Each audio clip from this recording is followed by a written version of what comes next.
தூயாவியாரின் பெயராலே.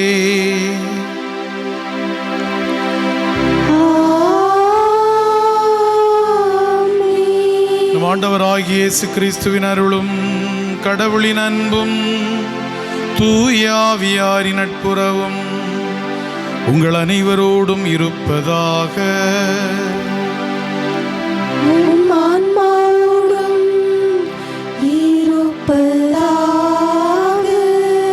இயேசு கிறிஸ்துவில் அருமையான சகோதர சகோதரிகளே, பொது காலத்தின் 13ஆம் ஞாயிறு திருப்பலியில் நாம் பங்கேற்று கொண்டிருக்கின்றோம்.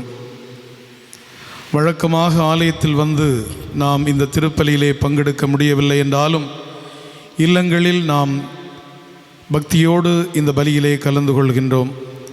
ஆண்டவர் இயேசு நம் ஒவ்வொருவரையும் தொடுகின்றார். நாம் அவரை தொட்டு அவருடைய அருளை ஆசீரை பெறுகின்றோம். வாழ்கின்ற கடவுள் நம் கடவுள், சாவை விரும்புகின்ற கடவுள் அல்ல, அழிவை விரும்புகின்ற கடவுள் அல்ல என்ற இறை வார்த்தைகள் இன்று நமக்கு கொடுக்கப்படுகின்றது. எனவே வாழ்வை விரும்புகின்ற கடவுளை வழிபடுகின்ற நாம், வணங்குகின்ற நாம், வாழ்வையே நாம் நம்புவோம், வாழ்வையே நாம் ஆதரிப்போம், வாழ்வையே நாம் முன்னிலைப்படுத்துவோம். இறையாசீர் நம் ஒவ்வொருவரோடும் இருந்து நம் ஒவ்வொருவருடைய குடும்பங்களுக்கும் இறையாசீர் பொழியப்பட வேண்டும் என்று இப்பலியில் மன்றாடுவோம். பலி ஒப்பு கொடுக்க நாம் தகுதி பெறும் பொருட்டு நம்முடைய பாவங்களை ஏற்று மனம் வருந்தி மன்னிப்பு கேட்போம். எல்லாம் வல்ல இறைவனிடமும் சகோதர சகோதரிகளே உங்களிடமும் நான் பாவி என்று ஏற்றுக்கொள்கிறேன். ஏனெனில் என் சிந்தனையாலும் சொல்லாலும் செயலாலும் கடமையில் தவறியதாலும் பாவங்கள் பல செய்தேன். என் பாவமே, என் பாவமே, என் பெரும் பாவமே. ஆகையால் எப்பொழுதும் கன்னியான புனித மரியாயையும் வானதூதர் புனிதர் அனைவரையும் சகோதர சகோதரிகளே உங்களையும் நம் இறைவனாகிய ஆண்டவரிடம் எனக்காக வேண்டிக் கொள்ள மன்றாடுகிறேன். எல்லாம் வல்ல இறைவன் நம் மீது இரக்கம் வைத்து நம் பாவங்களை மன்னித்து நம்மை நிலையான வாழ்வுக்கு அழைத்து செல்வாராக. ஆமென்.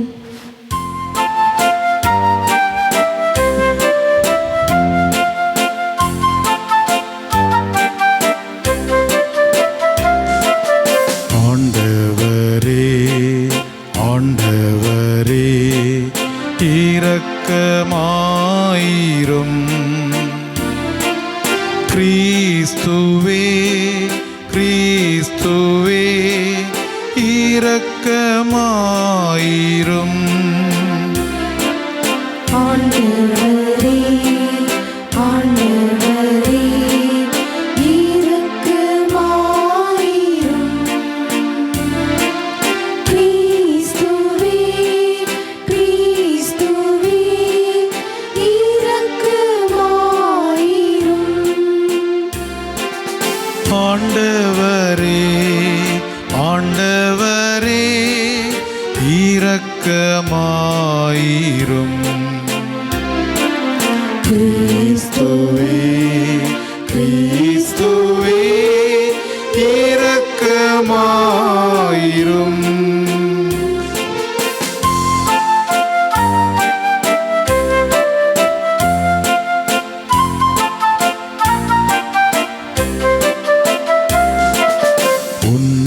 உன்னதங்களிலே கடவுளுக்கு மாட்சி உண்டாகுக. உலகின் மனதோருக்கு அமைதி ஆகுக. உம்மை புகழ்கின்றோ, உம்மை வாழ்த்துகின்றோ, உம்மை ஆராதிக்கின்றோம், மாட்சிப்படுத்துகின்றோம். உமது மேலான மாட்சியின் பொருட்டு நன்றி கூறுகின்றோ. ஆண்டவராகிய இறைவா, வானுலக அரசரே, எல்லாம் வல்ல தந்தையாய் இறைவா இறைவா.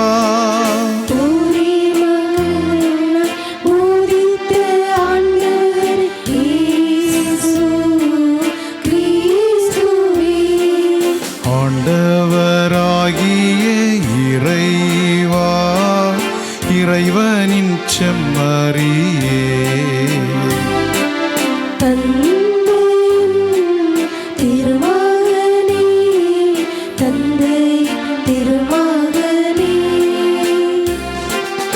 உலகின் பாவம் போக்குபவரே எங்கள் மேல் இரக்கமாயிரும்.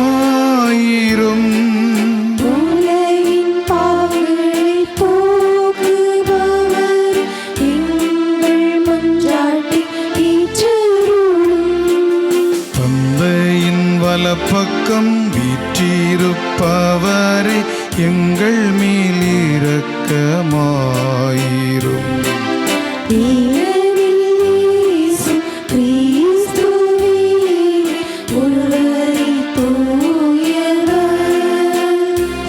நீரொருவரே ஆண்டவர்,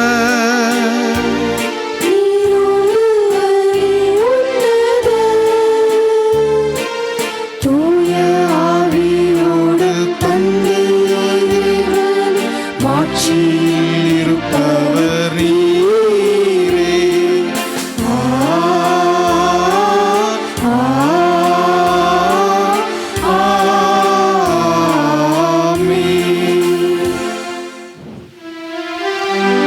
மன்றாடுவோமாக. இறைவா, உமது அருளாலும் பிள்ளைகளாக தேர்ந்தெடுக்கப்பெற்ற நாங்கள் ஒளியின் மக்களாக இருக்க விரும்பினீரே.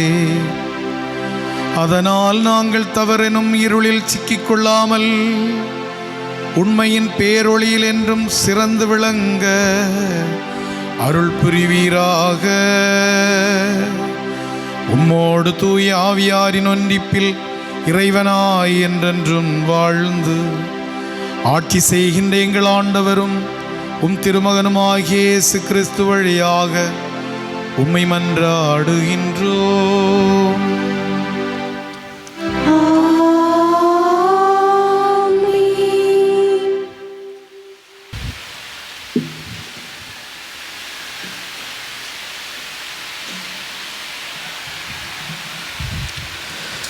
அலகையின் பொறாமையால் சாவு உலகில் நுழைந்தது. சாலமோனின் ஞான நூலிலிருந்து வாசகம். அதிகாரம் 1 இறை வார்த்தைகள் 13 முதல் 15 மற்றும் அதிகாரம் 2 இறை வார்த்தைகள் 23 முதல் 24 முடிய. சாவை கடவுள் உண்டாக்கவில்லை, வாழ்வோரின் அழிவில் அவர் மகிழ்வதில்லை. இருக்க வேண்டும் என்பதற்காகவே அவர் அனைத்தையும் படைத்தார். உலகின் உயிர்கள் யாவும் நலம் பயப்பவை, அழிவை தரும் நஞ்சு எதுவும் அவற்றில் இல்லை. கீழுலகின் ஆட்சி மண்ணுலகில் இல்லை, நீதிக்கு இறப்பு என்பது இல்லை. கடவுள் மனிதர்களை அழியாமைக்கென்று படைத்தார், தம் சொந்த இயல்பின் சாயலில் அவர்களை உருவாக்கினார். ஆனால் அலகையின் பொறாமையால் சாவு உலகில் நுழைந்தது, அதை சார்ந்து நிற்போர் இறப்புக்கு உள்ளாவர். ஆண்டவரின் அருள்வாக்கு. இறைவனுக்கு நன்றி.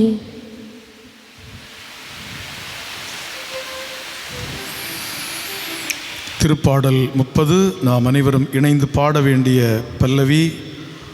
ஆண்டவரே, உம்மை ஏத்தி புகழ்வேன், ஏனெனில் என்னை கை தூக்கி விட்டீர்.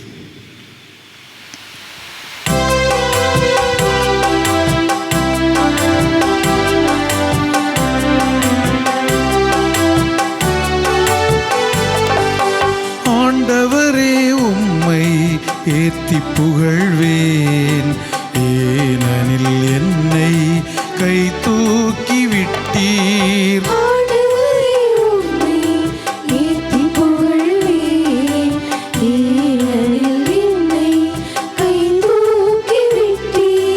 ஆண்டவரே, உம்மை ஏத்தி புகழ்வேன், ஏனெனில் என்னை கை தூக்கி விட்டீர். விட்டீர். ஆண்டவரே உம்மை ஏத்தி புகழ்வேன். ஏனெனில் என்னை கைதூக்கி விட்டீர். ஆண்டவரே உம்மை ஏத்தி புகழ்வேன். ஏனெனில் நீர் என்னை கை தூக்கி விட்டீர். என்னை கண்டு என் பகைவர் மகிழ நீர் விடவில்லை. நீர் என்னை பாதாளத்தில் இருந்து ஏறி வரச் செய்தீர்.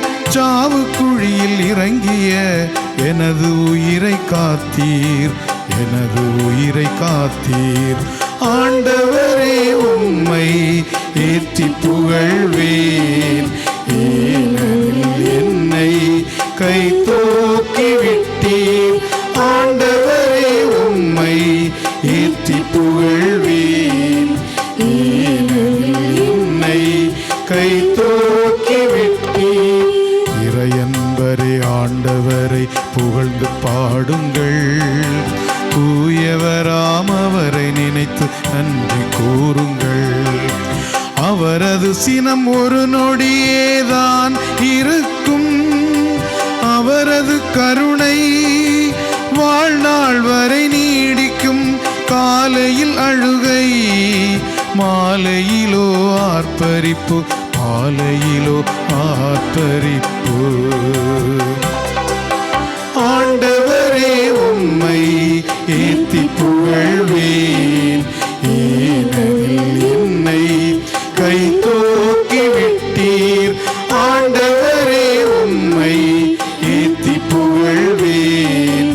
ஏனெனில் என்னை கை தூக்கி விட்டீர். ஆண்டவரே செவிசாயும் என் மீதிறங்கும். ஆண்டவரே எனக்கு நீர் துணையாயிரும். நீர் எம் புலம்பலை நடனமாக மாற்றிவிட்டீர். எந்தன் கடவுளாம் ஆண்டவரே உமக்கு என்றென்றும் நன்றி செலுத்துவேன். நன்றி செலுத்துவேன். ஆண்டவரே உம்மை ஏத்தி புகழ்வேன். ஏனெனில் என்னை கை தூக்கி விட்டீர். ஆண்டவரே உம்மை ஏத்தி புகழ்வேன். ஏனெனில் என்னை கை தூக்கி விட்டீர்.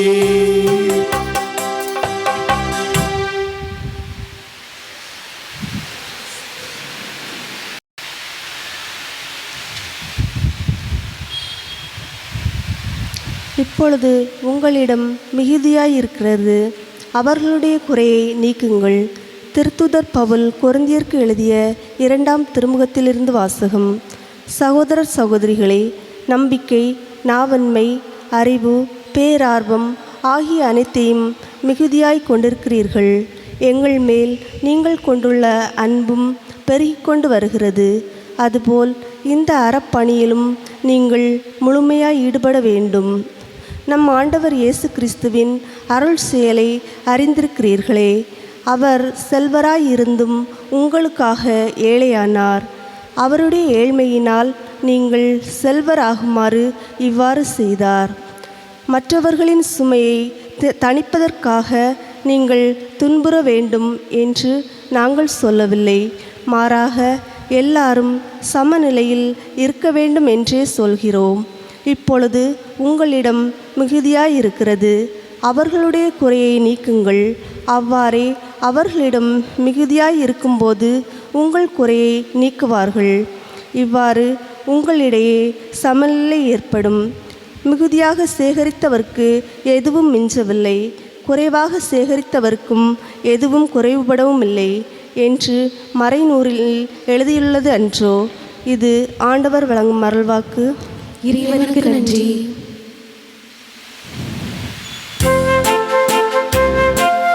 அல்லேலூயா,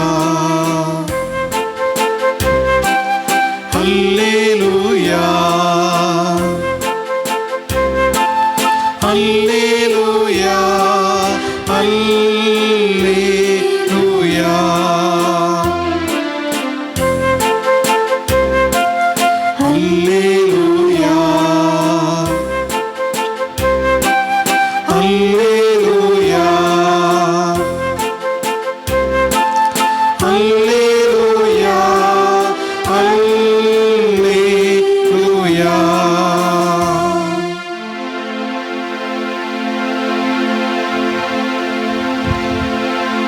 நம் மீட்பராகிய கிறிஸ்து இயேசுவை சாவை அழித்து அழியா வாழ்வை நற்செய்தியின் வழியாக ஒளிரச் செய்தார். அல்லேலூயா அல்லேலூயா அல்லேலூயா அல்லேலூயா.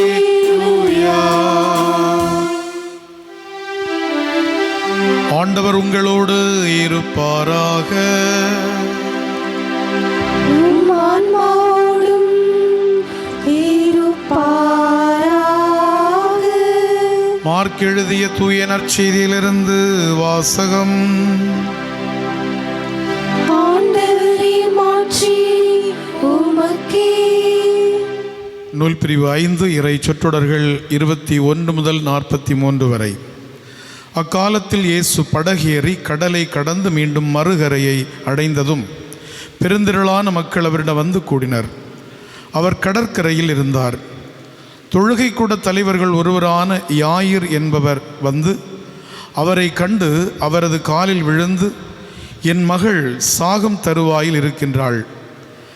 நீர் வந்து அவள் மீது உம் கைகளை வையும், அப்போது அவள் நலம் பெற்று பிழைத்து கொள்வாள் என்று அவரை வருந்தி வேண்டினார்.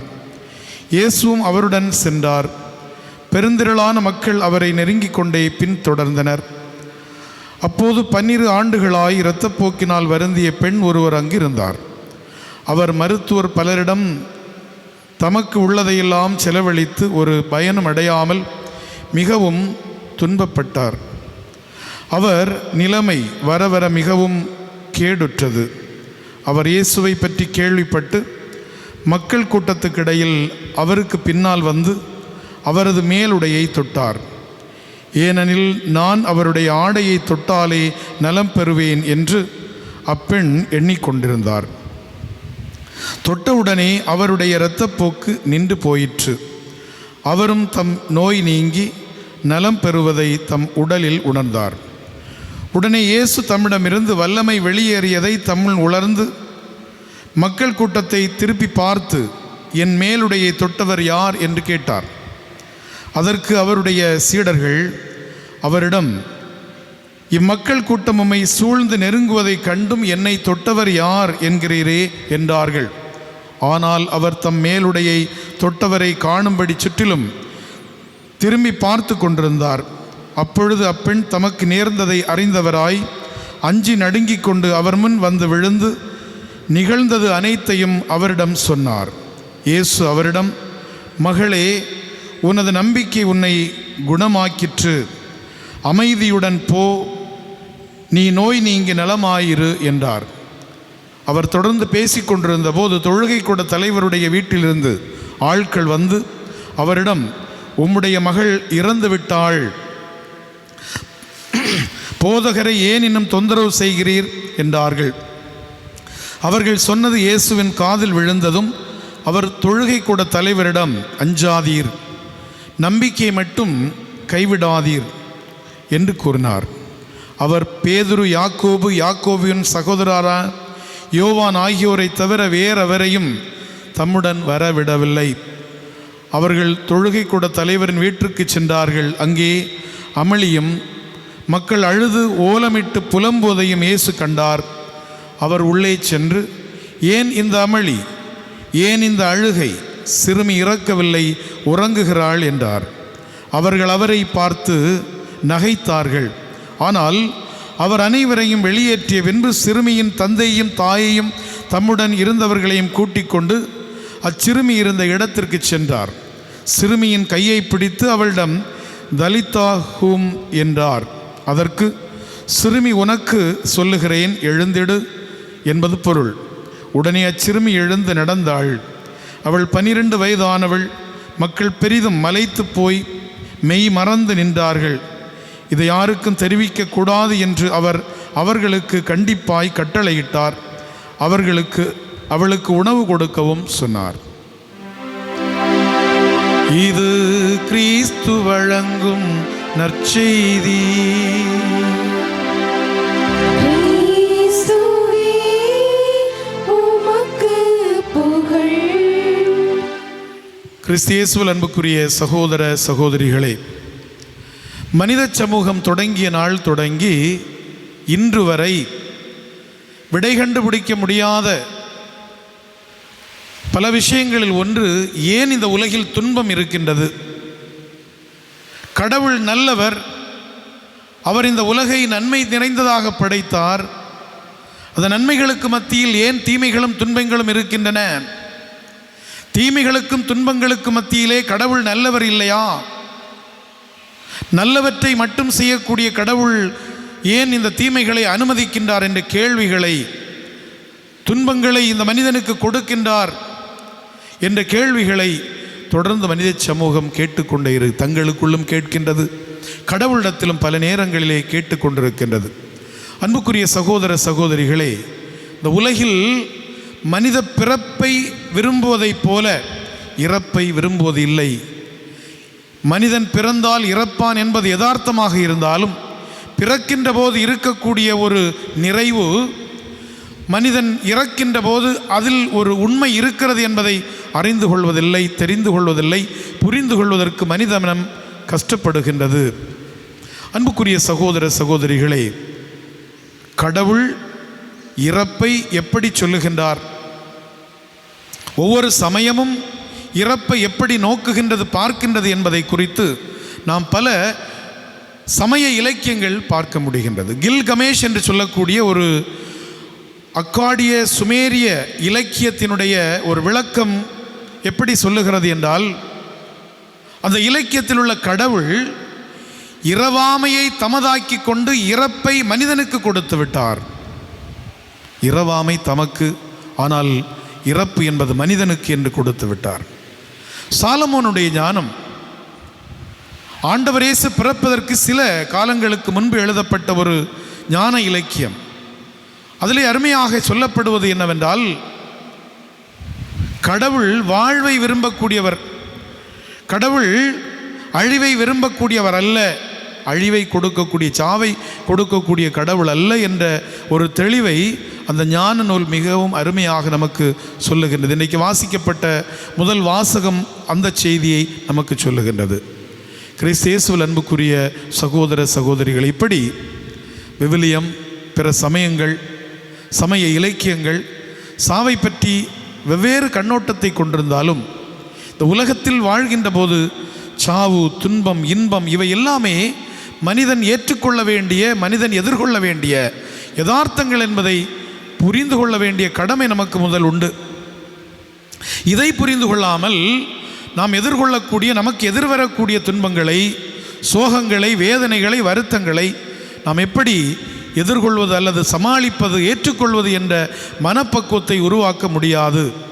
எந்த ஒரு மனிதன் இந்த யதார்த்தத்தை புரிந்து கொள்ளுகின்றானோ, அடுத்த கட்டம், அடுத்த நொடி பொழுது நமக்கு துன்பம் வரலாம், வேதனை வரலாம், இறப்பு வரலாம், இழப்பு வரலாம், ஏமாற்றம் வரலாம் என்ற ஒரு தயார் நிலையில் தன்னை ஏற்பாடு செய்து கொள்ளுகின்றான். ஆனால் இந்த உலகம் மகிழ்ச்சியை மட்டும்தான் கொடுக்க வேண்டும், இந்த உலகத்தில் எனக்கு மகிழ்ச்சி மட்டும்தான் வேண்டும் என்று இருக்கக்கூடிய மனிதன் சாதாரணமாக ஒரு சின்ன தவறு நடந்துவிட்டால், சாதாரணமாக ஒரு சிறு துன்பம் வந்துவிட்டால், சாதாரணமாக ஒரு சோதனை வந்துவிட்டால், அதை எதிர்கொள்வதற்கு, தாங்கிக் கொள்வதற்கு மனபலம் அவனிடத்தில், வலிமை அவனிடத்தில் இல்லை என்பதே இன்றைக்கு நாம் ஒவ்வொரு மனிதரிடத்திலும் தனிப்பட்ட விதத்தில் கண்டுகொள்ளக்கூடிய உண்மையாக, யதார்த்தமாக இருக்கின்றது. கிறிஸ்து இயேசுவில் அன்புக்குரிய சகோதர சகோதரிகளே, இப்படிப்பட்ட நிலையில் இன்றைக்கு நற்செய்தி வாசகத்திலே 2 பேர் நமக்கு முன்னிறுத்தப்படுகின்றார்கள்.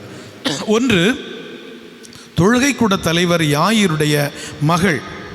அவள் நோய்வாய்ப்பட்டிருக்கின்றாள். அவளை தொட்டு குணப்படுத்த வேண்டும் என்று அந்த தொழுகை கூட தலைவர் இயேசுவை வந்து வேண்டி விரும்பி கேட்கின்றார், வருந்தி கேட்கின்றார். அவரும் அந்த தன்னுடைய சீடர்களை அழைத்து கொண்டு அங்கே செல்லுகின்றார்.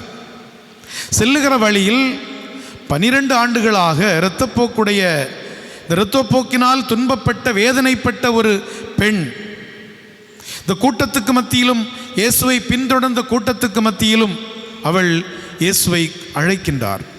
அவளுடைய எண்ணமெல்லாம், நான் இத்தனை ஆண்டுகள் துன்பப்பட்டேன், இத்தனை ஆண்டுகளாக என்னிடம் இருந்த அனைத்தையும் கொடுத்து மருத்துவரிடத்தில் சென்றேன், ஆனால் மருத்துவரிடத்தில் சென்று எந்த பயனும் இல்லை.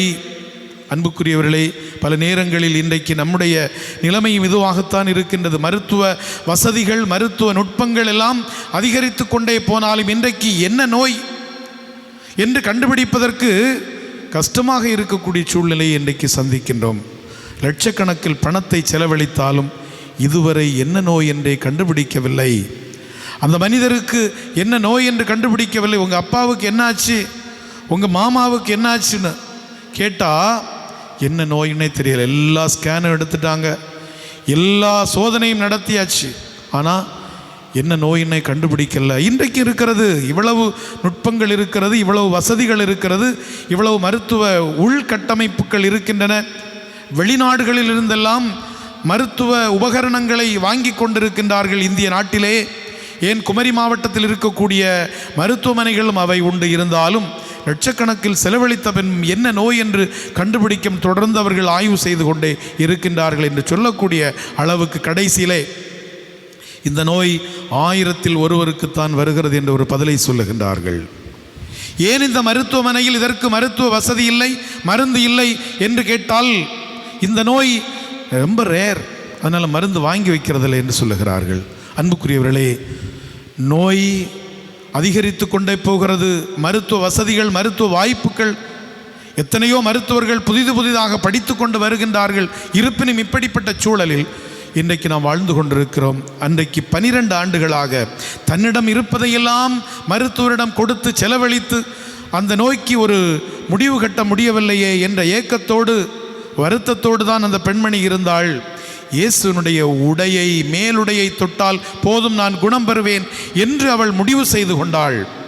எனவே அந்த கூட்டத்துக்கு மத்தியிலும் ஆண்டவர் இயேசுவை பற்றி அவள் உள்ளறிந்தவளாய் அவரை பார்த்து அழைக்கின்றார். அவரும் அந்த கூட்டத்துக்கு மத்தியில் யார் என்னை அழைத்தது என்று கேட்டு அந்த சீடர்கள், அந்த மக்கள் கூட்டத்தினர், இவ்வளவு கூட்டத்தின் மத்தியிலும் யார் என்னை அழைத்தது என்று கேட்கிறீரே என்று அவர்கள் சொன்னாலும் திரும்பி பார்த்து யார் தன்னை அழைத்தார் என்பதை அறிய வேண்டும் என்று இயேசு எண்ணுகின்றார். அன்புக்குரிய சகோதர சகோதரிகளே, அத்தருணத்தில் அந்த பெண் ஆண்டவருடைய மேலுடையை தொடுகின்றாள். அவரிடமிருந்து சக்தி வெளிப்பட்டதாக அவர் எண்ணுகின்றார், அவருக்கு உணரப்படுகின்றது, அவரும் அதை உணர்ந்து கொள்ளுகின்றார். அன்புக்குரிய சகோதர சகோதரிகளே, அந்த பெண் அந்த தருணத்திலே குணம் பெறுகின்றாள். 12 ஆண்டுகளாக. அன்புக்குரியவர்களே, 12 ஆண்டுகளாக இந்த பெண் இந்த நோயினால் கஷ்டப்படுகின்ற போது எப்படிப்பட்ட துன்பங்களை அனுபவித்தாள், அந்த துன்பத்தை எப்படி எதிர்கொண்டாள். உடலளவில் அவள் ஏராளமான துன்பங்களை அனுபவித்தாள் இந்த நோயினால்.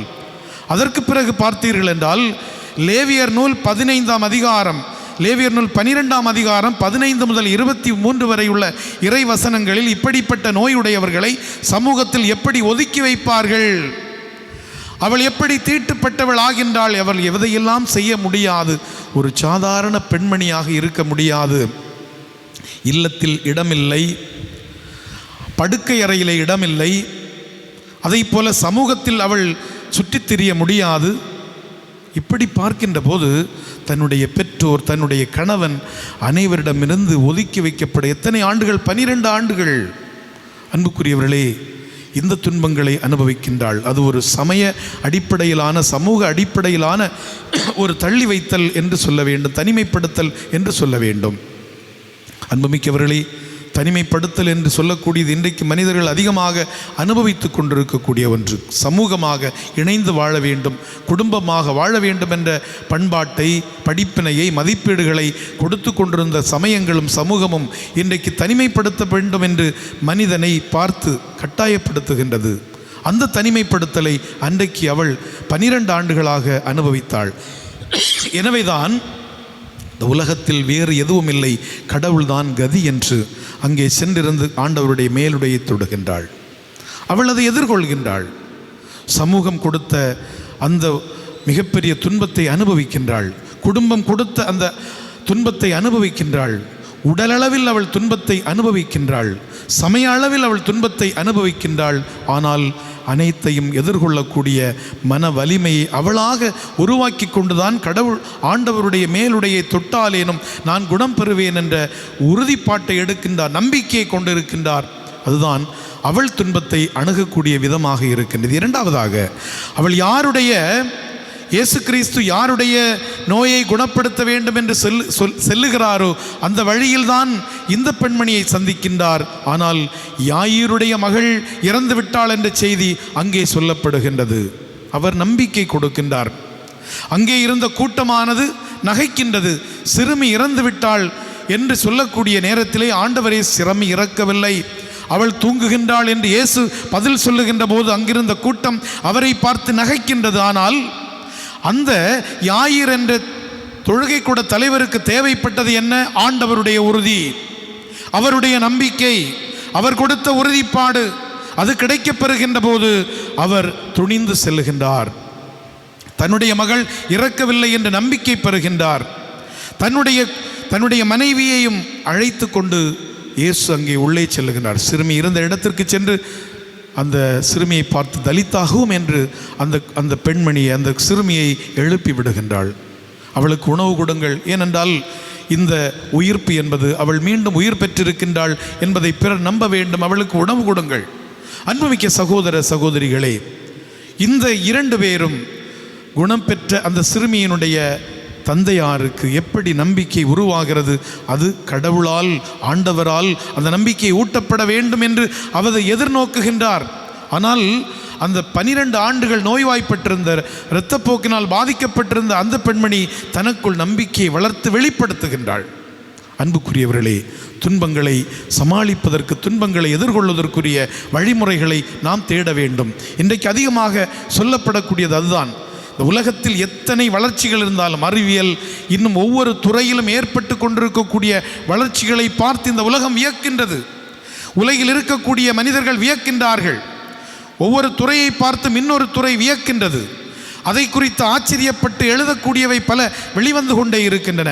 இப்படிப்பட்ட சூழ்நிலையிலும் இன்றைக்கு மனிதர்கள் துன்பங்களை அனுபவித்தே ஆக வேண்டும்.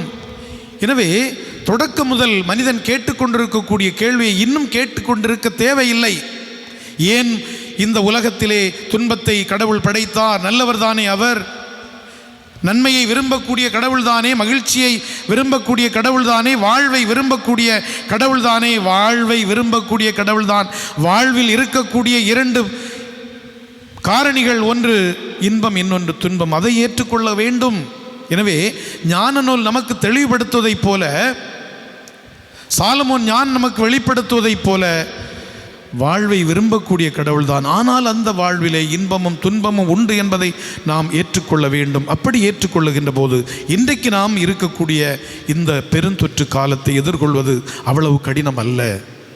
எனவே இதை தொடக்க காலத்தில் 2020 மார்ச் மாதத்திலே லாக்டவுன், ஊரடங்கு என்று சொன்னபோது நாம் அதை பற்றி எண்ணியது வேறு.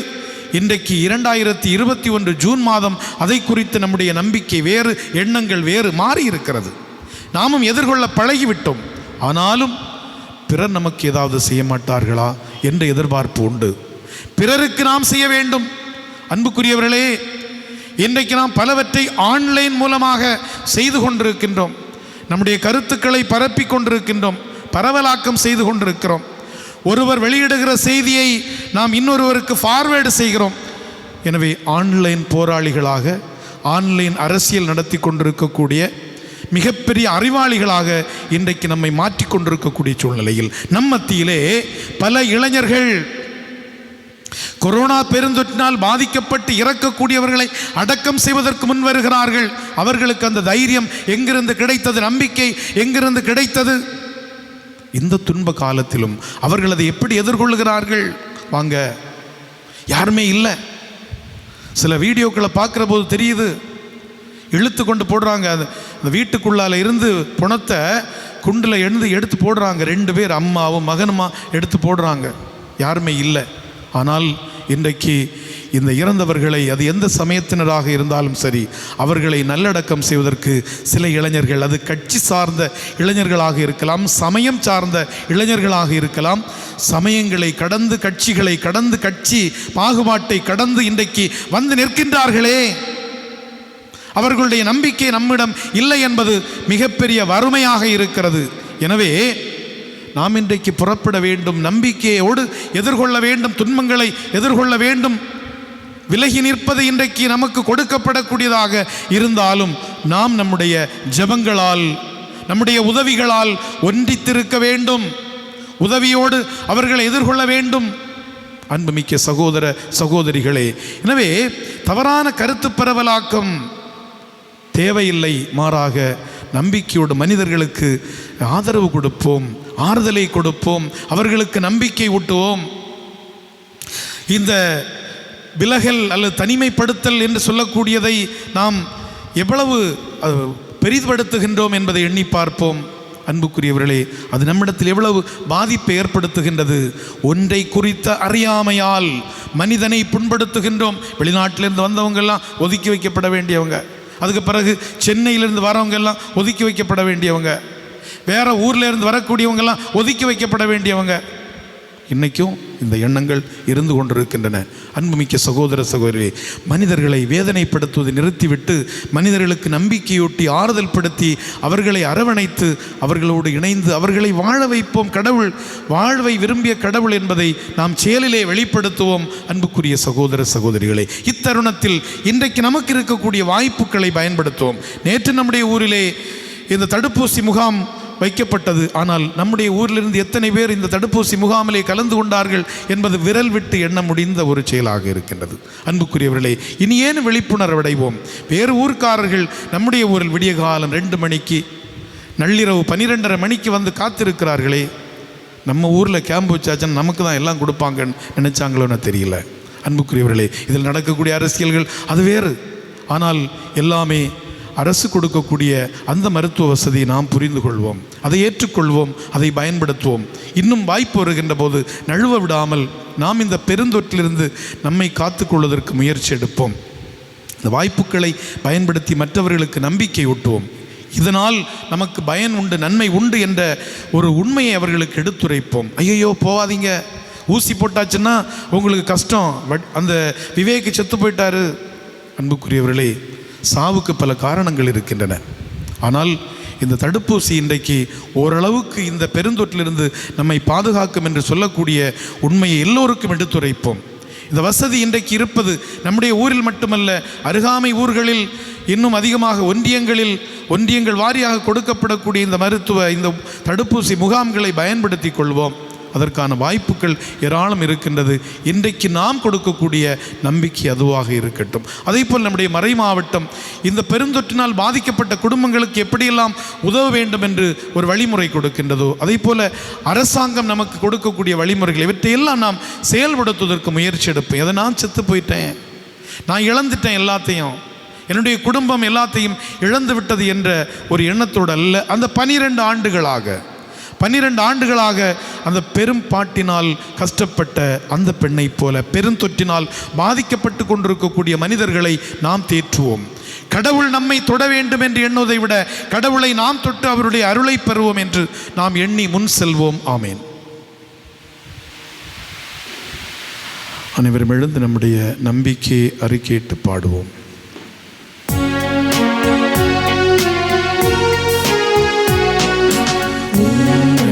மண்ணையும் படைத்தவரா கடவுள் ஒருவர் இருக்கின்றார். தந்தை மகன் தூய ஆவியராய் ஒன்றாய் வாழ்வோரை நம்புகிறேன். தூய ஆவியின் வல்லமையால் இறைமகன் நமக்காய் மனிதரானார். கன்னி மரியிடம் பிறந்தவராய் இயேசுவை உறுதியாய் நம்புகிறேன். தாத்துவின் ஆட்சியில் பாடுபட்டார், சிலுவையில் இறந்து அடக்கப்பட்டார், 3ஆம் நாளில் உயிர்த்தெழுந்தார், இறப்பின் மீது வெற்றி கொண்டார். விண்ணகம் வாழும் தந்தையிடம் அரியணை கொண்டு இருக்கின்றார்.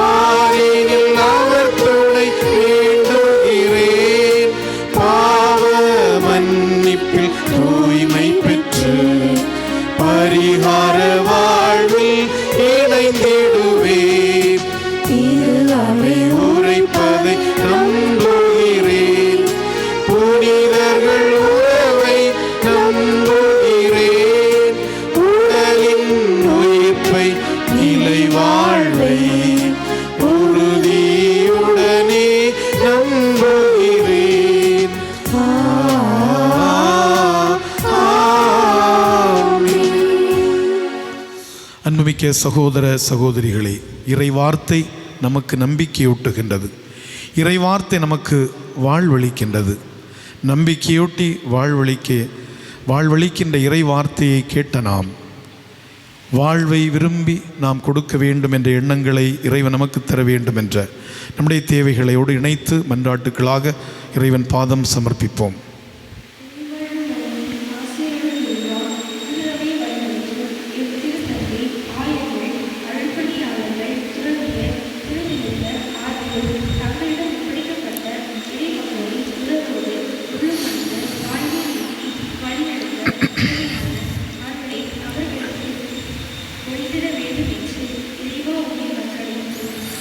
ஆண்டவரே, எங்கள் மன்றாட்டை கேட்டருளும்.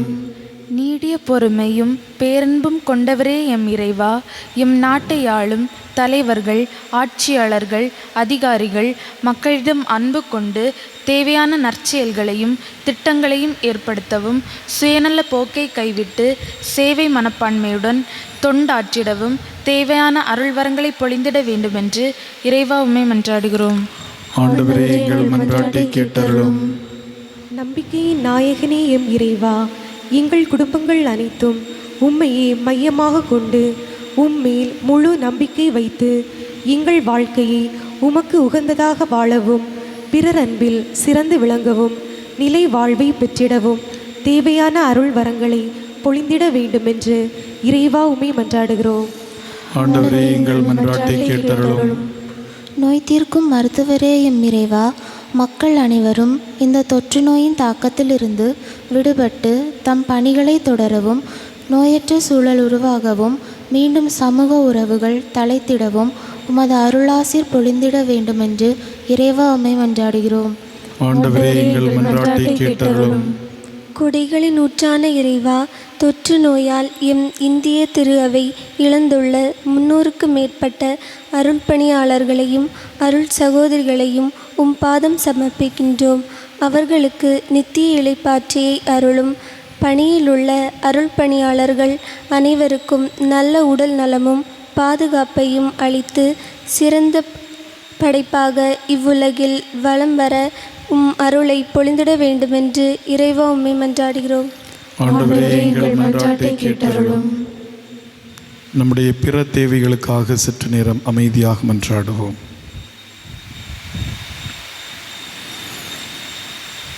வாழ்வை விரும்புகின்ற, வாழ்வை ஒவ்வொரு நாளும் எங்களுக்கு கொடுக்கின்ற இறைவா, எங்கள் வாழ்வை புதுப்பித்து கொண்டே இருக்கின்றீர். நாங்கள் வாழ்வதற்கு நம்பிக்கையூட்டி கொண்டே இருக்கின்றீர். சோர்ந்து போகின்ற போது எங்களுக்கு ஆறுதலும் நம்பிக்கையுமாக இருக்கின்றீர். தவறி செல்லுகின்ற போது எங்களை கரம் பிடித்து வழி நடத்துகின்றீர். நாங்கள் மதிப்பீடுகள் தவறி வாழுகின்ற போது, அறநெறி பிறழ்ந்து வாழ்கின்ற போது எங்களுக்கு உம்முடைய படிப்பினைகளை, மதிப்பீடுகளை கற்றுக் கொடுக்கின்றீர். தொடர்ந்து உம்மிடத்திலே நாங்கள் எங்கள் நல்வாழ்வுக்காக ஜெபிக்கின்றோம். ஒவ்வொருவருடைய நல்வாழ்வுக்காக ஜெபிக்கின்றோம். ஒவ்வொரு குடும்பத்தினுடைய வாழ்வுக்காக ஜெபிக்கின்றோம். ஒற்றுமைக்காக, அன்புக்காக, இரக்கத்திற்காக, செயல்பாடுகளுக்காக, திட்டமிட்ட வாழ்வுக்காக உம்மை பார்த்து ஜெபிக்கின்றோம். கல்விக்காக உம்மிடத்திலே கெஞ்சி கேட்கின்றோம். வேலை வாய்ப்புக்காக உம்மிடத்திலே மன்றாடுகின்றோம். எங்கள் ஒவ்வொருவருடைய குடும்பத்திலும் வளர்ச்சியை காண்பதற்கு நீர் எங்களோடு உடனிருப்பீராக. மனத்தாங்கலினால், தவறான புரிதல்களினால் உறவுகளை இழந்து பிரிந்திருக்கக்கூடிய குடும்பங்களை நீர் ஒன்றுபடுத்த வேண்டும் என்று உம்மை பார்த்து கேட்கின்றோம். செயல்பட முடியவில்லையே என்று வருத்தத்தோடு இருக்கக்கூடிய குடும்பங்களுக்கு நீர் நம்பிக்கையூட்டி நல்முறையில் செயல்படுவதற்கு நீர் அருள் புரிவீராக. குழந்தைகளை, இளைஞர்களை, முதியவர்களை, பெற்றோர்களை ஆசீர்வதியும். நோயினால் துன்புறுகின்றவர்களை நீர் தொட்டு குணப்படுத்தும். எத்தனையோ ஆண்டுகளாக எத்தனையோ மருத்துவர்களை பார்த்தும் என்னுடைய நோய் நீங்கவில்லையே, இது என்னுடைய பிறவி குணமோ என்றெல்லாம் நினைத்து கொண்டு அங்கலாய்த்து கொண்டு அவதிப்பட்டு கொண்டிருக்கக்கூடிய மனிதர்களை நீர் ஆசீர்வதித்து தொட்டு குணப்படுத்தும். அவர்கள் உம்மை தொடுவதற்கு முயற்சி எடுக்கின்றார்கள். மக்கள் கூட்டம் தடையாக இருப்பது போல அந்த பெரும்பாட்டினால் கஷ்டப்பட்ட அந்த பெண்மணி உம் திருமகன் ஆண்டவர் இயேசுவினுடைய மேலுடையை தொட்டால் எனும் குணம் பெறுவேன் என்று ஆர்வத்தோடு சென்றபோது மக்கள் கூட்டம் தடையாயிருந்தது. ஆனாலும் அதையை தாண்டி அந்த கூட்டத்திலே வேறு எதுவும் செய்ய முடியவில்லை என்றாலும் அவருடைய மேலுடையை தொட்டு குணம் பெற்றதைப் போல நாங்களும் உம்மை நோக்கி வந்து உம்முடைய ஆசிரியரை பெறுவதற்கு நீர் அருள் புரிவீராக.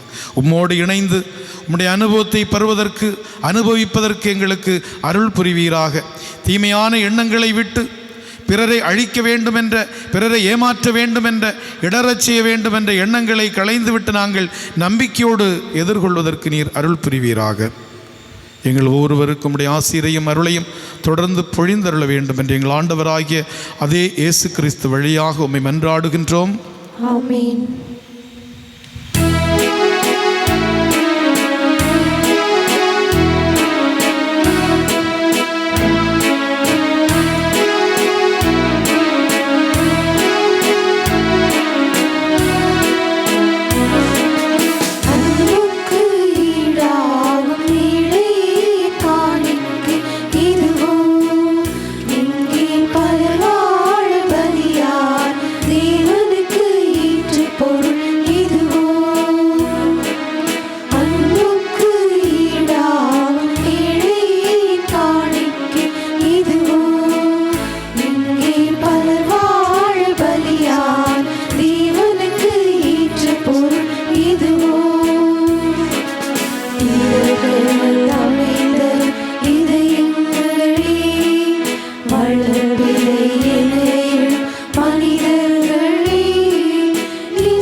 அன்பு சகோதர சகோதரிகளை நாம் இணைந்து ஒப்புக் கொடுக்கும் இப்பலி எல்லாம் வல்ல தந்தையாகிய இறைவனுக்கு ஏற்றதாகும்படி மன்றாடுவோம்.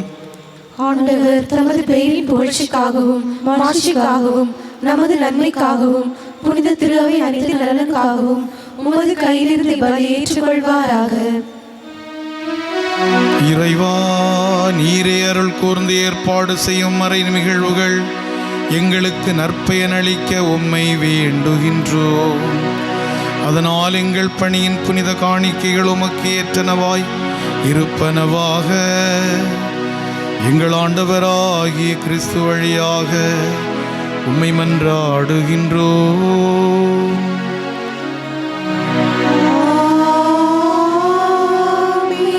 ஆண்டவர் உங்களோடு இருப்பாராக.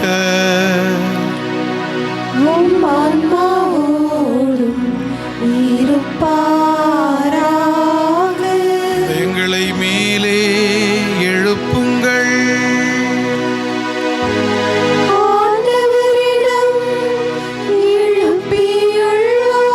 நம் இறைவனாகிய ஆண்டவருக்கு நன்றி கூறுவோம்.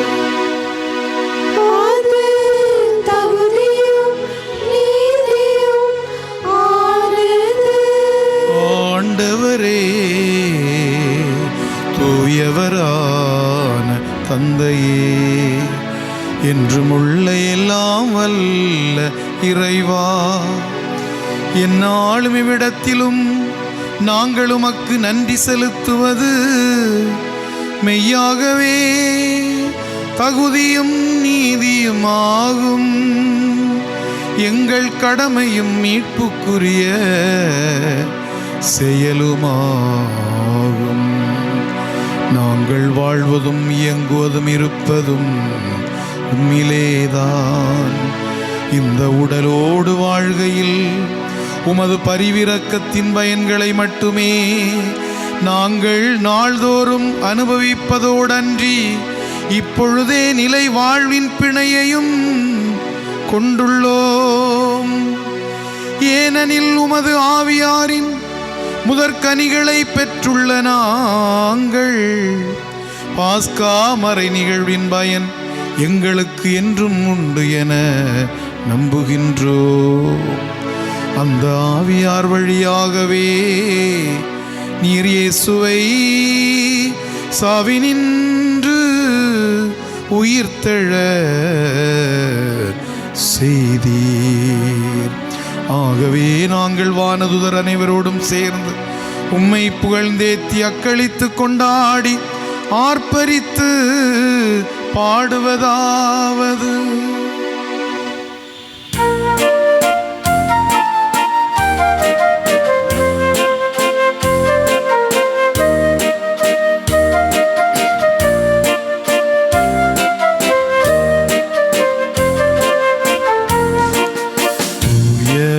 தூயவர் தூயவர் ஆண்படைகளின் கடவுளாம் ஆண்டவர், ஆண்படைகளின் கடவுளாம் ஆண்டவர். தூயவர் தூயவர் தூயவர் வான்படைகளின் கடவுளாம் ஆண்டவர், வான்படைகளின் கடவுளாம் ஆண்டவர். விண்ணகமும் மண்ணகமும் உமது மாட்சியால் நிறைந்துள்ளன. விண்ணகமும் மண்ணகமும் உமது மாட்சியால் நிறைந்துள்ளன. ஓசன்னா ஓசன்னா உன்னதங்களிலே ஓசன்னா. ஓசன்னா ஓசன்னா உன்னதங்களிலே ஓசன்னா.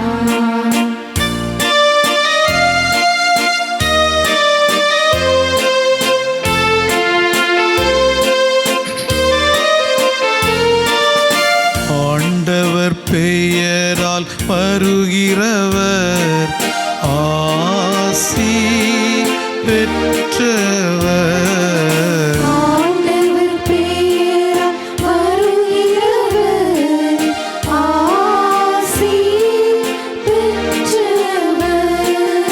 ஓசன்னா ஓசன்னா உன்னதங்களிலே ஓசன்னா. ஓசன்னா ஓசன்னா உன்னதங்களிலே ஓசன்னா. ஆண்டவரே, நீர் மெய்யாகவே தூயவர், தூய்மை அனைத்துக்கும் ஊற்று.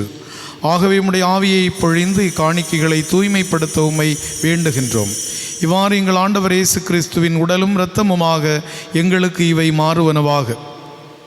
அவர் பாடுபட உளம் கனிந்து தம்மை கையளித்த போது அப்பத்தை எடுத்து நன்றி செலுத்தி அதை பிட்டு தம் சீடர்களுக்கு அளித்து கூறியதாவது: அனைவரும் இதிலிருந்து பெற்று உண்ணுங்கள், ஏனெனில் இது உங்களுக்காக கையளிக்கப்படும் என் உடல்.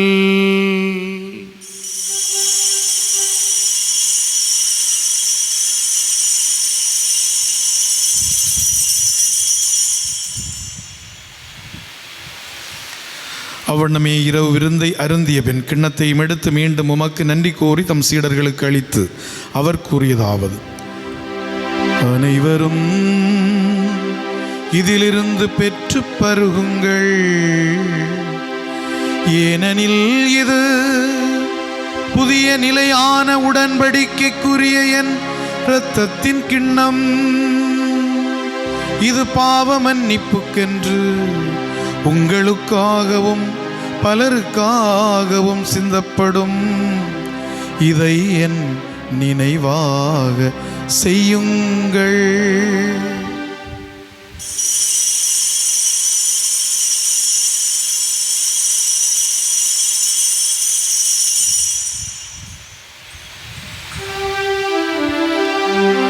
நம்பிக்கையின் மறை பொருள்.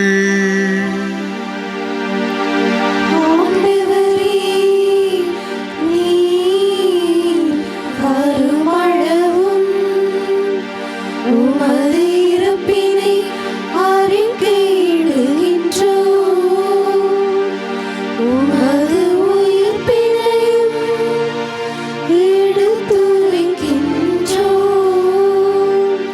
ஆண்டவரே, நாங்கள் கிறிஸ்துவின் இறப்பினையும் உயிர்ப்பினையும் நினைவு கூர்ந்து வாழ்வுதரும் அப்பத்தையும் மீட்பளிக்கும் கிண்ணத்தையும் உமக்கு ஒப்புக் கொடுக்கின்றோம். திரும்ப நின்று உமக்கு ஊழியம் புரிய தகுந்தவர்கள் என எங்களை ஏற்றுக்கொண்டீர். எனவே உமக்கு நன்றி செலுத்துகின்றோம். மேலும் கிறிஸ்துவின் உடலிலும் இரத்தத்திலும் பங்கு கொள்ளும் எங்களை தூய ஆவியார் ஒன்று சேர்க்க வேண்டுமென உம்மை தாழ்மையுடன் மன்றாடுகின்றோம். ஆண்டவரே, உலகெங்கும் பரவியிருக்கும் அத்திரு அவையை நினைவு கூர்ந்தருளும் எங்கள் திருத்தந்தை பிரான்சிஸ், எங்கள் மறை மாவட்ட பரிபாலகராயர் ஆண்டனி பாப்பு சுவாமி, எல்லா திருநிலையினராகிய அனைவரோடும் அது திரு அவை அன்பில் நிறைவு பெற செய்தருளும். உயிர்த்தெழும் எதிர்நோக்குடன் துயில் கொள்ளும் எங்கள் சகோதர சகோதரிகளையும் இறந்தோர் அனைவரையும் இரக்கத்துடன் நினைவு கூர்ந்தும் திருமுக ஒளியினுள் ஏற்றருளும். எங்கள் அனைவர் மீதும் இரக்கமாயிரும். கடவுளின் கன்னித்தாயான புனித மரியா, அவருடைய கணவரான புனித யோசேப்பு, புனித திருத்தூதர்கள், இவ்வுலகில் உமக்கு உகந்தவராய் இருந்தோர் ஆகிய புனிதர் அனைவருடனும் நாங்கள் நிலை வாழ்வில் பங்கு கொள்ளும் தகுதி பெற்று உம் திருமகன் இயேசு கிறிஸ்து வழியாக உம்மை புகழ்ந்தேத்தும் வரம் அருள உம்மை மன்றாடுகின்றோம். இவர் வழியாக, இவரோடு, இவரில் எல்லாம் வல்ல இறைவனாகிய தந்தையே, தூயாவியாரின் ஒன்றிப்பில் எல்லா புகழும் ஆட்சியும் என்றென்றும் உமக்கு உரியதே.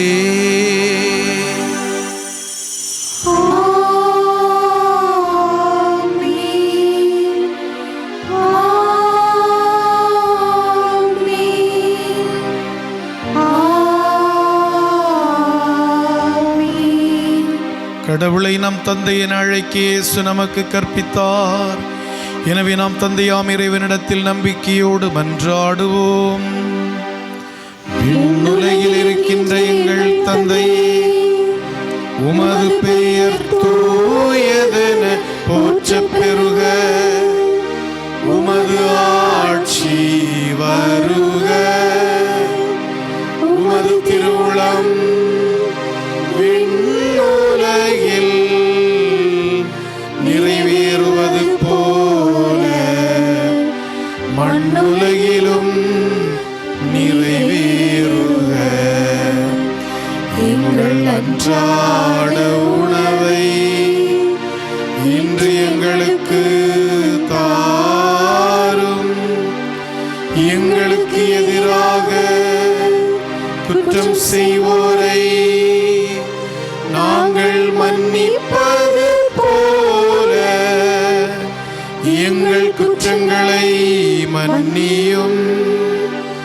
எங்களை சோதனைக்கு உட்படுத்தாதேயும், தீமையிலிருந்து எங்களை விடுவித்தருளும். ஆண்டவரே, தீமை அனைத்திலிருந்தும் எங்களை விடுவித்து எங்கள் வாழ்நாளில் அமைதியை கனியுடன் அருள உம்மை மன்றாடுகின்றோம். உமது இரக்கத்தின் உதவியால் நாங்கள் பாவத்திலிருந்து எப்போதும் விடுதலை பெற்று யாதொரு கலக்கமுமின்றி நலமாயிருப்போமாக. நாங்கள் எதிர்நோக்கி இருக்கும் பேரின்பத்துக்காகவும் மீட்பராகிய இயேசு கிறிஸ்துவின் வருகைக்காகவும் காத்திருக்கின்றோம். ஏனெனில் ஆட்சியும் வல்லமையும் மாட்சியும் என்றென்றும் உமதே. ஆண்டவரே இயேசு கிறிஸ்துவே, அமைதியை உங்களுக்கு விட்டுச் செல்கின்றேன், என் அமைதியை உங்களுக்கு அளிக்கின்றேன் என்று உம் திருத்தூதர்களுக்கு மொழிந்தீரே. எங்கள் பாவங்களை பாராமல் உமது திரு அவையின் நம்பிக்கையை கண்ணோக்கி உமது திருவுளத்திற்கு ஏற்ப அதற்கு அமைதியையும் ஒற்றுமையையும் அளித்தருள்வீராக. என்றென்று வாழ்ந்து ஆட்சி செய்கின்றவர் நீரே. ஆமென். ஆண்டவருடைய அமைதி உங்கள் அனைவரோடும் என்றும் இருப்பதாக. உம் ஆன்மாவோடும் இருப்பதாக. ஆண்டவர் அருளும் அமைதியை ஒருவரோடு ஒருவர் பகிர்ந்து கொள்வோம்.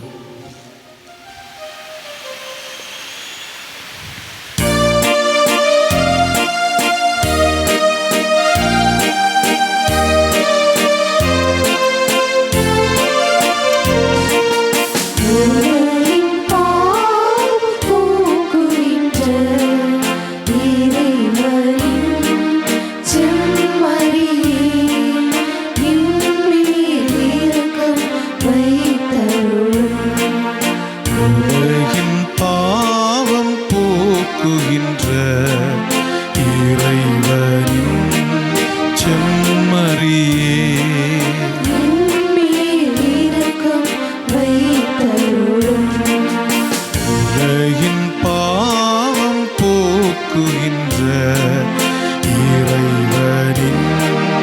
செம்மறியே எமக்கு அமைதி தந்தருளும்.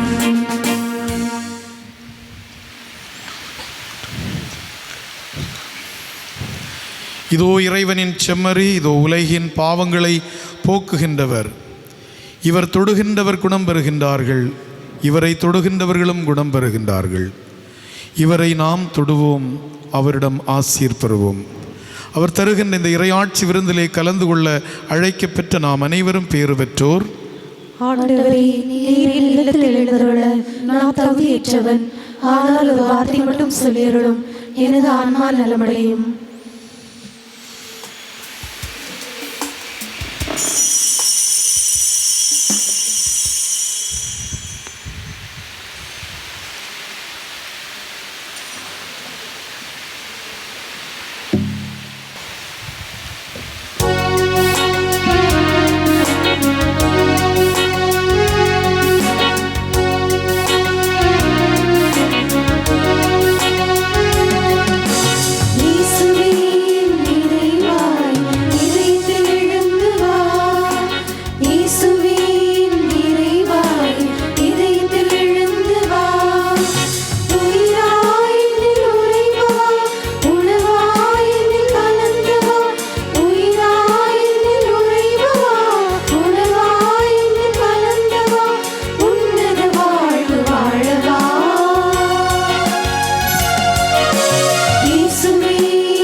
காத்திருந்தேன், காயப்பட்டு கலங்கி நின்றேன். கனிவாய் என்னை கரம் பிடித்தாய், காயந்தனை ஆற்றிவிட்டாய். காலமெல்லாம் காத்திருந்தேன், காயப்பட்டு கலங்கி நின்றேன். கனிவாய் என்னை கரம் பிடித்தாய், காயந்தனை ஆற்றிவிட்டாய். கல்வாரி நாயகனே, எனக்காக பலியானாய்.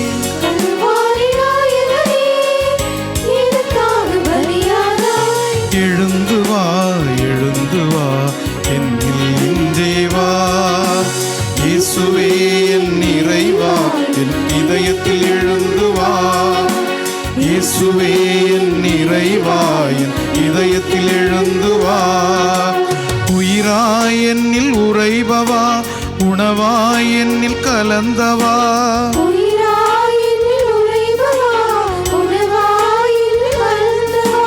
உன்னத வாழ்வு வாழவா. இயேசுவே என் நிறைவா, என் இதயத்தில் எழுந்து வா. இயேசுவே என் நிறைவா, என் இதயத்தில் எழுந்து வா. அன்புக்குரியோரே, நேற்று நம்முடைய பள்ளிக்கூடத்தில் தடுப்பூசி முகாம் நடைபெற்றது நமக்கு தெரியும். ஆனால் நம்முடைய பங்கிலிருந்து பலரும் இதில் பங்கெடுக்கவில்லை, அதில் பயன்பெறவில்லை என்பது நமக்கு தெரியும். இன்னும் சில முகாம்கள் நடத்துவதற்கும் வாய்ப்பு உண்டு.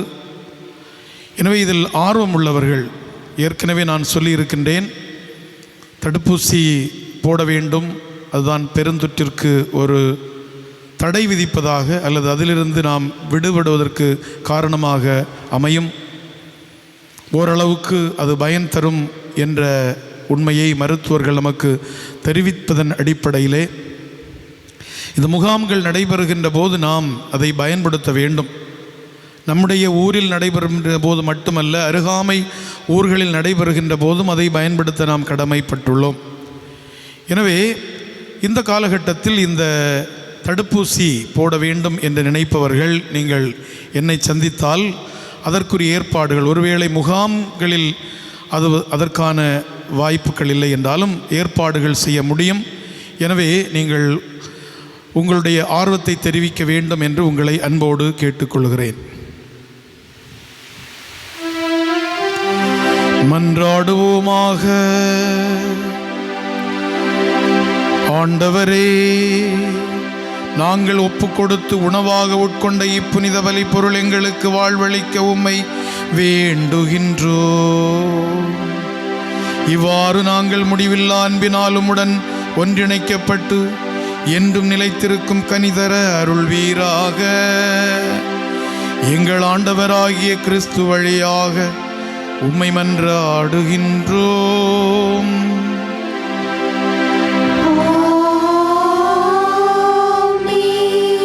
ஆண்டவர் உங்களோடு இருப்பாராக.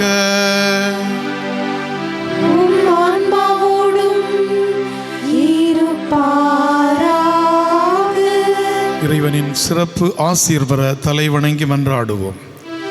ஆறுதல் அனைத்தின் இறைவன் உங்கள் வாழ்நாள்களை தமது அமைதியில் செம்மையுறச் செய்து தமது ஆசியின் கொடைகளை உங்களுக்கு வழங்குவாராக. இடர்கள் அனைத்தினின்றும் அவர் உங்களை விடுவித்து உங்கள் இதயங்களை தமது அன்பில் உறுதிப்படுத்துவாராக. எதிர்நோக்கு நம்பிக்கை அன்பு ஆகிய கொடைகளால் நீங்கள் வளம் பெற்று இவ்வுலக வாழ்வில் ஆற்றல் வாய்ந்த செயல் வழியாக நிலை வாழ்வை மகிழ்ச்சியுடன் அடைவீர்களாக.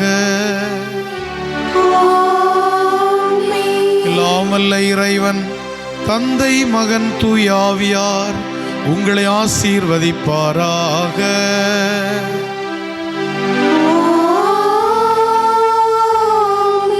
கிறிஸ்துவின் அன்பிலும் அமைதியிலும் சென்று வாழ்வோம். இறைவன் உடனிருக்கின்றார்.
பிரகாசியாரே, எங்களுக்காக வேண்டிக் கொள்ளும்.